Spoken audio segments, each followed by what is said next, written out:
नमस्कार दोस्तों, कैसे हैं आप सब। आशा करता हूं बहुत अच्छे होंगे। इस वीडियो में हम काइनेस्ट टेक्नोलॉजी शेयर का कंप्लीट एनालिसिस करेंगे। ये company electric vehicles, wires and cables, defence sector, railway sector, space sector और उसके साथ साथ ही सेमीकंडक्टर सेक्टर के अंदर भी अपना बिजनेस करती है। ये सारे ही बिजनेस ऐसे हैं जिनके फ्यूचर में बहुत ज्यादा डिमांड बढ़ने वाली है। बड़े बड़े इन्वेस्टर्स का मानना है कि ये कंपनी फ्यूचर में मल्टीबैगर रिटर्न बनाकर दे सकती है। सिर्फ 2 साल के अंदर ही इस शेयर ने अपने आईपीओ प्राइस से 10 गुना से ज्यादा का रिटर्न बनाकर दिया है। तो चलो इस कंपनी को डिटेल में स्टडी करते हैं। इसके पॉजिटिव, नेगेटिव्स, फ्यूचर ग्रोथ और चैलेंजेस, इन सब के बारे में डिटेल में समझते हैं। आपने इस वीडियो पे क्लिक किया है, इसका मतलब है कि या तो आप इस कंपनी के शेयर होल्डर हो या इस शेयर के अंदर आप बहुत ही ज्यादा इंटरेस्ट रखते हो। बिल्कुल आधा ज्ञान लेकर मत जाना, क्योंकि आधा ज्ञान बहुत ज्यादा खतरनाक होता है। पूरी वीडियो को एंड तक जरूर देखना। और एक हम्बल रिक्वेस्ट रहेगी, इसी तरह की कंप्लीट शेयर का एनालिसिस देखने के लिए और आईपीओ मार्केट से जुड़ी सारी लेटेस्ट जानकारी रेगुलरली देखने के लिए एसएसएम यानी श्री स्टॉक मार्केट चैनल को सब्सक्राइब करके जरूर रख लेना।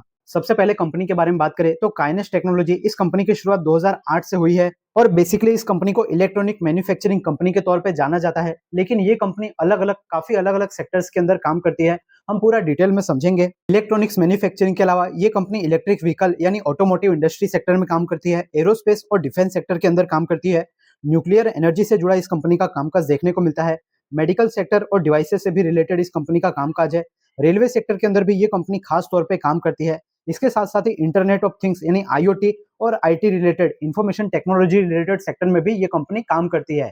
यानी कि सिर्फ एक ही सेक्टर में नहीं, ये कंपनी मल्टीपल सेक्टर में अपना कामकाज और बिजनेस करती है। और ये सारे ही सेक्टर ऐसे हैं जिनकी फ्यूचर के अंदर काफी ज्यादा हाई डिमांड रहने वाली है। और सबसे ज्यादा ग्रोथ इस कंपनी के अंदर जो सेमीकंडक्टर का सेक्टर है उसके अंदर देखने को मिल सकता है। ये कंपनी हमारे देश में सेमीकंडक्टर के सेक्टर के अंदर एक सबसे इंपॉर्टेंट कंपनी है। ऑटोमोटिव सेक्टर के अंदर बात करें, जिसमें कि इलेक्ट्रिक व्हीकल भी आ गया, तो जो गाड़ियों के इलेक्ट्रॉनिक कंट्रोलिंग यूनिट होते हैं उनके डिजाइनिंग वगैरह से रिलेटेड, स्पीडोमीटर और बैटरी वगैरह जो होता है, डैशबोर्ड वगैरह जो हमें देखने को मिलता है, वो सारा कुछ ये कंपनी बनाती है। स्मार्ट डैशबोर्ड, सेंसर्स वगैरह होते हैं, कंट्रोलर्स वगैरह होते हैं जो ईवी में, वो सारा कुछ ये कंपनी मैन्युफैक्चरिंग करती है।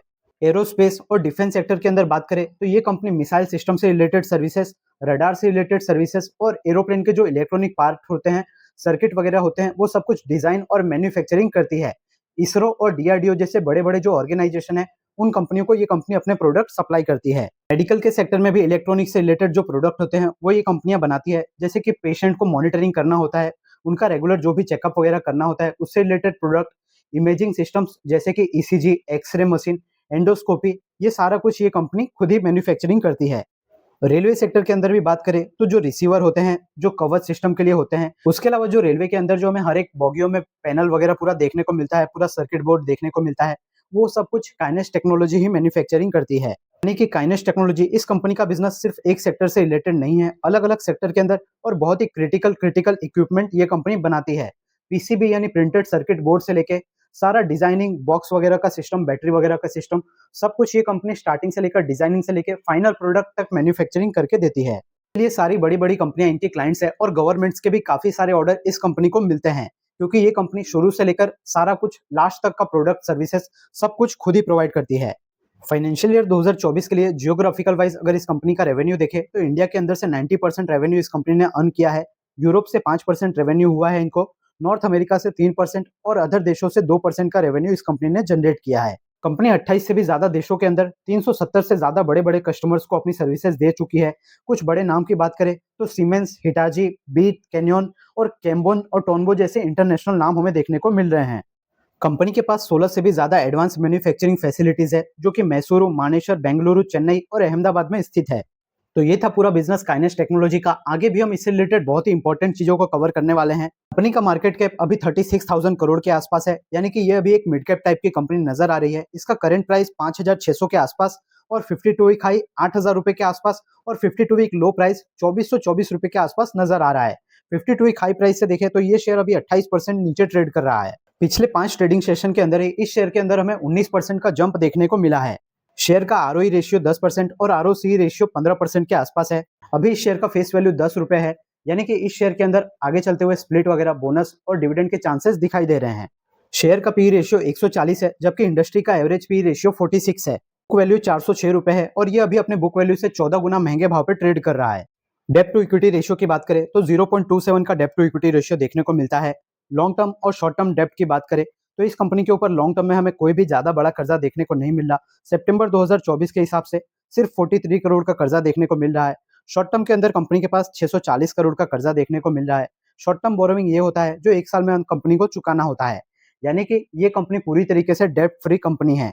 और उसके साथ ही कंपनी के पास जो कैश इक्विवेलेंट की बात करें तो कंपनी के पास 1200 करोड़ का कैश इक्विवेलेंट भी नजर आ रहा है, यानी कंपनी चाहे तो किसी भी ऑर्गेनिक कंपनियों को एक्वायर कर सकती है। उसके लिए इस कंपनी के पास सफिशिएंट पैसा पड़ा हुआ है। रिजर्व की बात करें तो कंपनी के पास 2500 करोड़ का अच्छा खासा रिजर्व भी पड़ा हुआ है। आप कमेंट सेक्शन में ये जरूर बताइए कि किसी कंपनी के पास अगर अच्छा खासा रिजर्व पड़ा होता है और कैश इक्विवेलेंट पड़ा होता है तो इससे इसके शेयर होल्डर को क्या फायदा होता है। रिसेंटली क्वार्टरली नंबर की बात करें तो दिसंबर 2024 के क्वार्टर में कंपनी ने अपना एवर हाईएस्ट सेल्स यानी रेवेन्यू रिपोर्ट किया। 661 करोड़ का कंपनी ने टोटल रेवेन्यू रिपोर्ट किया और 66 करोड़ का नेट प्रॉफिट कंपनी ने दिसंबर 2024 क्वार्टर के लिए रिपोर्ट किया। ईयर ऑन ईयर बेसिस पे बात करें तो मार्च 2020 के बाद से कंपनी के रेवेन्यू में एक्स्ट्रा ऑर्डिनरी ग्रोथ हमें देखने को मिला है। मार्च 2021 के अंदर कंपनी ने 421 करोड़ का रेवेन्यू किया था और 10 करोड़ का सिर्फ नेट प्रॉफिट रिपोर्ट किया था। फाइनेंशियल ईयर 2023 के अंदर कंपनी ने 1100 करोड़ का रेवेन्यू और लगभग 100 करोड़ के आसपास का नेट प्रॉफिट रिपोर्ट किया था। मार्च 2024 फाइनेंशियल ईयर के लिए कंपनी ने 1800 करोड़ का रेवेन्यू रिपोर्ट किया और 183 करोड़ का नेट प्रॉफिट रिपोर्ट किया। फाइनेंशियल ईयर 2025 के लिए बात करें तो कंपनी 9 महीने के अंदर लगभग 2375 करोड़ का रेवेन्यू रिपोर्ट कर चुकी है और 259 करोड़ रुपए का नेट प्रॉफिट रिपोर्ट कर चुकी है। यानी ये साल कंपनी के रेवेन्यू और प्रॉफिट के लिए बेस्ट ईयर होने वाला है। कंपनी के रेवेन्यू और प्रॉफिट में एक्स्ट्रा ऑर्डिनरी और बहुत ही अच्छा खासा ग्रोथ देखने को मिल रहा है। शेयर होल्डिंग पैटर्न की बात करें तो प्रमोटर इस कंपनी में 58% जितना स्टेक रखते हैं। एफआईआई और डीआई मिलाकर 30% जितना स्टेक इस कंपनी के अंदर रखते हैं, यानी कि वो काफी ज्यादा इंटरेस्टेड नजर आ रहे हैं। पब्लिक इन्वेस्टर्स की बात करें तो पब्लिक इन्वेस्टर्स यहाँ पर 14% के आसपास कंपनी में हिस्सा रखती है। नंबर के हिसाब से बात करें तो 2,30,000 इसके शेयर होल्डर देखने को मिलते हैं। अगर आप भी इन 2,30,000 शेयर होल्डर्स में से हैं तो आपने काइनेस्ट टेक्नोलॉजी इस शेयर को कौन से भाव पे खरीदा है, आप कमेंट सेक्शन में जरूर बताइए। ये तो हो गई कंपनी के बारे में सारी डिटेल। अब हम वीडियो के सबसे इंटरेस्टिंग पार्ट में जा रहे हैं। सबसे पहले कंपनी के पॉजिटिव्स की बात करें तो इस कंपनी का सबसे स्ट्रॉन्ग पॉइंट है वो है इसका बिजनेस। ये कंपनी ऐसी नहीं है कि सिर्फ एक ही सेक्टर का एक ही बिजनेस करती है। ये कंपनी मल्टीपल सेक्टर अलग अलग सेक्टर्स के अंदर काम करती है और सारे ही सेक्टर के अंदर एकदम क्रिटिकल एकदम जो इंपॉर्टेंट चीजें हैं उन्हें सबको मैन्युफैक्चरिंग और सर्विस से रिलेटेड कामकाज करती है। तो इन सारे प्रोडक्ट की डिमांड हमेशा बनी रहेगी, इसलिए इस बिजनेस के अंदर ग्रोथ लगातार देखने को मिल सकता है। दूसरा पॉजिटिव चीज ये निकल के आता है कि जो हमारी गवर्नमेंट है वो अभी मेक इन इंडिया पे बहुत ज्यादा फोकस कर रही है और ये कंपनी हमारी मेक इन इंडिया का जो सपना है उसको साकार करने के सेक्टर में ही काम कर रही है। सारी चीजें ये कंपनी इंडिया में ही डेवलप करती है। क्रिटिकल चीजें जैसे कि डिफेंस सेक्टर से रिलेटेड हो गया, रेलवे सेक्टर से रिलेटेड हो गया और अब तो ये सेमीकंडक्टर सेक्टर के अंदर भी एंटर कर रही है। इसीलिए गवर्नमेंट भी इनको पीएलआई वगैरह योजनाओं के तहत इंसेंटिव्स वगैरह देके काफी ज्यादा सपोर्ट कर रहे हैं। तो इनके बिजनेस को सपोर्ट करने के लिए गवर्नमेंट खड़ी है। हम जानते हैं कि स्पेस सेक्टर, सेमीकंडक्टर का सेक्टर, एनर्जी का सेक्टर, ये सारे सेक्टर के अंदर काफी ज्यादा ग्रोथ होनी अभी बाकी है। तो जैसे जैसे ये कंपनी सारे ऑर्डर्स वगैरह फुलफिल करेगी, इस कंपनी का अच्छा खासा रेवेन्यू और प्रॉफिट फ्यूचर में बढ़ता हुआ दिख सकता है। कंपनी से जुड़े कुछ एक अगर नेगेटिव पॉइंट्स को देखें, ये शेयर अपने इंडस्ट्री के एवरेज से 3 गुना ज्यादा महंगे वैल्यूएशन पे ट्रेड कर रहा है। बुक वैल्यू से भी ये शेयर 14 गुना महंगे वैल्यूएशन पे ट्रेड कर रहा है कि ये मिड कैप टाइप की कंपनी है। तो जब भी इसके अंदर करेक्शन देखने को मिलेगा तो बहुत ज्यादा तेज इसके अंदर करेक्शन देखने को मिल सकता है। हमने देखा कि अभी जो रिसेंट करेक्शन हुआ उसके अंदर भी ये शेयर अपने 52 वीक हाई से लगभग 50 से 60% नीचे लगातार ड्रॉप हुआ। और हाँ, जब रिकवरी भी आएगी तो वो रिकवरी में भी ये काफी स्ट्रांगली रिकवर करेगा। इसका मतलब है ये काफी हाई बीटा स्टॉक है, तो इसके अंदर जिनको वॉलेटिलिटी पसंद है ऐसे शेयर होल्डर्स ज्यादा देखने को मिलते हैं। दूसरी नेगेटिव चीज ये निकल के आती है कि ये कंपनी जो भी बिजनेस के लिए जो इनको रॉ मटेरियल वगैरह चाहिए होता है, ज्यादातर रॉ मटेरियल इनको चाइना और ताइवान से इंपोर्ट करना पड़ता है, क्योंकि सेमीकंडक्टर और इलेक्ट्रॉनिक मैन्युफैक्चरिंग के हब चाइना और ताइवान ज्यादा देखने को मिलते हैं। तो अगर हमारी गवर्नमेंट की कुछ भी पॉलिसीज चेंज होती है, चाइना से इंपोर्ट पे कुछ भी ट्रेड वगैरह, ट्रेड वॉर कुछ ऐसा होता है, तो इस कंपनी के बिजनेस को इम्पैक्ट जरूर होगा।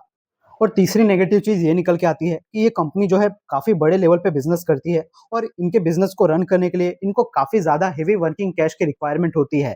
तो अगर कंपनी के पास कैश क्रंच होता है, यानी कंपनी के पास कैश वगैरह थोड़ा कम होता है, तो इसके बिजनेसेस वगैरह पे इफेक्ट देखने को मिल सकता है। और उसके साथ ही ये सारे जो प्रोडक्ट बनाती है उसके अंदर रिसर्च वगैरह में काफी ज्यादा पैसा खर्च हो जाता है। तो लगातार इस बिजनेस के अंदर इस कंपनी को उनको कैश की जरूरत काफी ज्यादा मात्रा में पड़ती है। अब बात करते हैं ग्रोथ अपॉर्चुनिटीज की। सबसे इंपॉर्टेंट हिस्सा वीडियो का यही है, क्योंकि ये जो शेयर है इसने 2 साल के अंदर 10 गुना रिटर्न बना के दिया है और 140 के पीई मल्टीपल पे ट्रेड करना। इसका मतलब ये है कि लोग मान रहे हैं कि ये कंपनी फ्यूचर के अंदर नॉर्मल कंपनियों से बहुत ज्यादा ग्रोथ करके दिखाएगा, इसीलिए वो इस कंपनी को 1 रुपए कमाने के लिए 140 रुपए भी देने को रेडी है। तो देख लेते कि कहां से इस कंपनी का ग्रोथ आ रहा है। तो सबसे पहले डोमेस्टिकली बात करें तो कंपनी ने हैदराबाद के अंदर अपना एक मैन्युफैक्चरिंग प्लांट एक्सपांड करना शुरू कर दिया है। एक मैन्युफैक्चरिंग प्लांट तो रेडी भी हो गया है और एक और मैन्युफैक्चरिंग प्लांट जो है वो थोड़े ही समय में इस साल तक रेडी हो जाने वाला है। वहां से कंपनी का बिजनेस और भी ज्यादा एक्सपांड होते हुए नजर आएगा। दूसरा जो सबसे हॉट सेक्टर और सबसे ज्यादा जो एक्स फैक्टर इस कंपनी के लिए होने वाला है वो है सेमीकंडक्टर का सेक्टर। काइनेस टेक्नोलॉजी ये कंपनी सेमीकंडक्टर सेक्टर के अंदर काफी तेजी से ग्रो कर रही है। गुजरात के सानंद के अंदर हमारी गवर्नमेंट ने इनको अच्छा खासा जमीन अलॉट करके दिया है। वहां पे इस कंपनी का प्लांट जो है रेडी हो रहा है, जहां पे कंपनी सेमीकंडक्टर की मैन्युफैक्चरिंग करेगी। अगर सेमीकंडक्टर एकदम सक्सेसफुल हुआ और अगर हम उसको बाहर के देशों में एक्सपोर्ट कर पाएंगे तो इस कंपनी के अंदर एक्सपोनेंशियल ग्रोथ और मल्टीबैगर रिटर्न देखने को मिल सकता है। क्योंकि इस शेयर के अंदर जो पूरा खेल चल रहा है, इसके शेयरों को जो भी बाई कर रहा है वो काफी लॉन्ग टर्म विजन को देखते हुए इसके शेयरों को बाई कर रहा है। हम जानते हैं कि कैसे सेमीकंडक्टर इसके अंदर सक्सेसफुल होने के बाद जो एनवीडिया का शेयर है, ग्लोबली एनवीडिया का शेयर, उसके अंदर कितना मल्टीबैगर रिटर्न देखने को मिला। और एक समय पे तो एनवीडिया वर्ल्ड की नंबर 1 कंपनी भी बन चुकी थी। इंटरनेशनली भी बात करें तो ये कंपनी यूएसए और साउथ ईस्ट एशिया के अंदर अपने बिजनेस को काफी ज्यादा एक्सपांड कर रही है। वहां पर भी इस कंपनी ने अपनी 1-2 सब्सिडरी ओपन की है। और रेलवे सेक्टर के अंदर ऑस्ट्रिया की जो जीएमबीएच कंपनी है उसके साथ इस कंपनी ने दिसंबर 2024 के अंदर कॉन्ट्रैक्ट किया था। इससे रेलवे सेक्टर के अंदर भी ये कंपनी अपनी नई टेक्नोलॉजी लेकर आएगी। काइनेस टेक्नोलॉजी इस कंपनी ने स्पेस सेक्टर के अंदर 600 करोड़ रुपए इन्वेस्ट करके एक नई सब्सिडरी बनाई है जो पूरी तरीके से स्पेस सेक्टर के बिजनेसेस को संभालेगी। वहां से भी कंपनी का ग्रोथ देखने को मिल सकता है। उसके साथ ही जो कंपनी का मैनेजमेंट है उसने फाइनेंशियल ईयर 2026 के लिए कंपनी 4500 करोड़ का रेवेन्यू अचीव करेगी, ऐसा गाइडेंस रखा है। और दिसंबर 2024 के हिसाब से कंपनी के पास 6000 करोड़ से ज्यादा की ऑर्डर बुक पड़ी हुई है। यानी कि जैसे ही इन सारे ऑर्डर्स को कंपनी एग्जीक्यूट करेगी, अच्छा खासा रेवेन्यू और नेट प्रॉफिट कंपनी का बढ़ता हुआ दिखेगा। तो ये थी सारी इंपॉर्टेंट चीजें काइनेस टेक्नोलॉजी से रिलेटेड। ये शेयर पहले भी महंगा था और आगे भी जिस तरह के प्रोस्पेक्ट वगैरह इस कंपनी से रिलेटेड देखने को मिल रहा है, आगे जिस सेक्टर में ये कंपनी काम कर रही है, इस कंपनी का शेयर हमेशा ही महंगा रहेगा। इसका एग्जांपल हमने पहले भी देखा है कि डिक्सन टेक्नोलॉजी और अंबर एंटरप्राइज ये सारी कंपनियां इसी तरीके का बिजनेस करती थी और उनका शेयर लगातार हमेशा से ही बहुत ज्यादा हाई पी मल्टीपल पे ट्रेड कर रहा है। रिस्क इस कंपनी में इतना ही निकल के आता है कि ये कंपनी जो है मिड कैप टाइप की कंपनी है। कभी अगर फाइनेंशियली रिजल्ट इसके थोड़े ऊपर नीचे होते हैं, लॉस वगैरह रिपोर्ट करती है कंपनी, तो इसका शेयर बहुत ही तेजी से काफी नीचे भी आ सकता है। और ये कंपनी डोमेस्टिकली के साथ साथ अब इंटरनेशनली मार्केट पे भी थोड़ा ज्यादा ध्यान दे रही है। वहां से इस कंपनी का रेवेन्यू और मार्जिन, प्रॉफिट मार्जिन वगैरह बढ़ता हुआ फ्यूचर में दिख सकता है। सारी चीजों को ध्यान रखें तो ये कंपनी जो है आगे के लिए काफी प्रॉमिसिंग कंपनी नजर आ रही है। अगर ये कंपनी जितने भी सेक्टर के अंदर बिजनेसेस करती है, अपने एम्बिशियस प्लान को एग्जीक्यूट करेगी, तो ये शेयर डेफिनेटली फ्यूचर में मल्टीबैगर रिटर्न दे सकता है। आपको क्या लगता है ये शेयर आने वाले 3 से 5 सालों में कितनी प्राइस तक पहुंच सकता है? आप कमेंट सेक्शन में अपनी राय जरूर बताइए। ये था काइनेस टेक्नोलॉजी इस शेयर का कंप्लीट एनालिसिस। अगर आपको सारी जानकारी इन्फॉर्मेटिव लगी है और सब कुछ क्लियरली समझ में आया है तो वीडियो को एक लाइक जरूर कीजिए। आपके एक लाइक करने से ही हमें मोटिवेशन मिलता है कि हम और भी ज्यादा रिसर्च कंपनी के बारे में करें। और अगर आप इस चैनल पर पहली बार आए हैं या अभी तक सब्सक्राइब नहीं किया है तो इसी तरह की सारी वैल्यूएबल शेयर का एनालिसिस देखने के लिए और उसके साथ ही आईपीओ मार्केट से रिलेटेड सारी अपडेट, चाहे वो main board, SME IPO, upcoming IPO से रिलेटेड हो, सारी अपडेट देखने के लिए आपके अपने चैनल एसएसएम यानी श्री स्टॉक मार्केट चैनल को सब्सक्राइब करके बेल आइकन को जरूर प्रेस करके रख लीजिए। इससे आपको मदद ये मिल जाएगी कि अगर आप किसी शेयर के बारे में कंप्लीट एनालिसिस देखना चाहते हैं, उसमें कुछ डिसीजन लेना चाहते हैं, तो वहां पे आपकी बहुत ज्यादा हेल्प हो जाएगी। और थोड़ा सा सपोर्ट आप भी हमें कीजिए क्योंकि ये सारी चीजें काफी वैल्यूएबल है। इसको जो देखने वाले व्यूअर होते हैं वो काफी कम होते हैं क्योंकि यहाँ पर सस्ता नशा नहीं है ना, इसलिए काफी ज्यादा वेल एजुकेटेड और डेडिकेटेड लोग इन सारी वीडियोस को देखते हैं। हमें थोड़ा सपोर्ट करने के लिए हमारे चैनल को सब्सक्राइब कीजिए और जितने भी आईपीओ और शेयर मार्केट वाले आपके दोस्त हैं, फ्रेंड सर्कल है, उनके साथ हमारी इन वीडियोस को जरूर शेयर कीजिए जिनको हमारी वीडियो से कुछ वैल्यू मिल सके। अगर आप हमें इतना सपोर्ट करते हैं तो ये हमारे लिए बहुत वैल्यूएबल रहेगा। वीडियो के डिस्क्रिप्शन में और हमारे चैनल के अबाउट सेक्शन में आपको टेलीग्राम और व्हाट्सएप चैनल का लिंक मिल जाएगा। उसको ज्वाइन करके जरूर रख लीजिए क्योंकि वहां पर आपको प्रैक्टिकली पैसा कमाने वाली न्यूज और जो अपडेट्स होती है आईपीओ से रिलेटेड, वो सब कुछ हम सबसे पहले शेयर कर देते हैं। अभी हमने उसको फ्री ऑफ कॉस्ट रखा है, पर हम आगे चलते हुए उसको चार्जेबल भी कर सकते हैं। चैनल पे अवेलेबल स्टॉक एनालिसिस और अपकमिंग मेन आईपीओ की प्लेलिस्ट को जरूर चेकआउट कीजिएगा। अगर आपका मेरे लिए या वीडियोस के लिए कोई फीडबैक है या फिर आप अपने किसी शेयर का कंप्लीट एनालिसिस देखना चाहते हैं तो कमेंट सेक्शन में जरूर बताइएगा। मैं मिलता हूं आपसे नेक्स्ट वीडियो में, तब तक के लिए याद रखिए, the more you learn the more you earn. Thank you.